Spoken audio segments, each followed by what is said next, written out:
Creativity is an addiction. I live for it, and so do you. Everything that you touch has been created by someone, but you don't know the story on how it got there. Was the employee always told, get your job done or get out? You never hear those stories.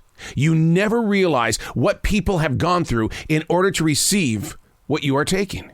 Unplugged, because we will always say yes to creativity, totally uncut, because we all make mistakes. So turn it into a tool. This is Arroe Unplugged. I am a stream thinker, which means when I write, I stream write as well. I believe in the power of now, learning to trust freeform thinking as well as writing. And you've got to exercise that muscle daily.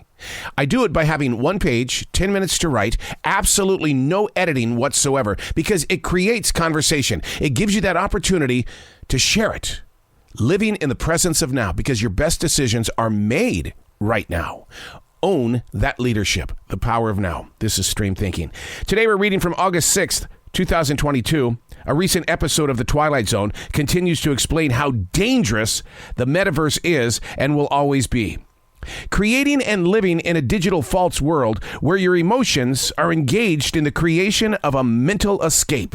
Now, of course, I had to do some research, and it shows the impact is very real. The positive, of course, the possibilities of higher education, healthcare, and the workplace. Meta's top goal is to keep it safe and secure, but you know how the world is.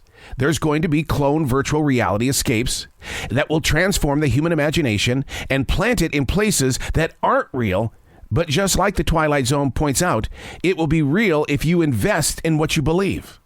A simulated digital environment uses augmented reality. We already know what the smartphone has done to the planet. We're all addicted to the digital device. What happens when the new God and maker of the false world designs your life for you?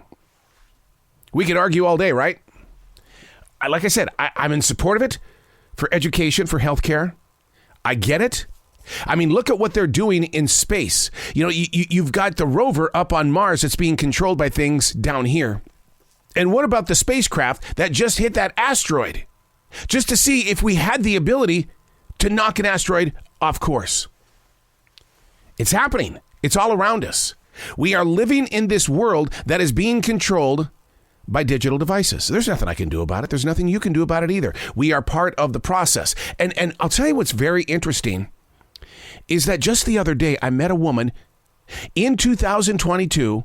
She looks at me deep in the eyes and she says, you know what I bought today that I've never owned in my life? And this woman is definitely in her midlife. I bought a smartphone. You what? I bought a smartphone. I didn't think I would ever need a phone. I got a landline at home, but out here, I didn't think I would ever require a phone. I said, what changed your mind?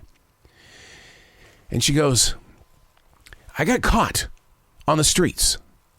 My ride didn't show up. I was in the middle of nowhere, and I didn't know how to reach out to anybody. I was scared. I was in a place of no security, and I had no answers for the questions that my heart was asking. Now, I could ask you that question. When was the first time that you laid your hands on a smartphone that you could call your own? A situation like this happened to my wife and I. We were on our way to a performance. It was through the back roads of Carolina. We forgot to make a right-hand turn.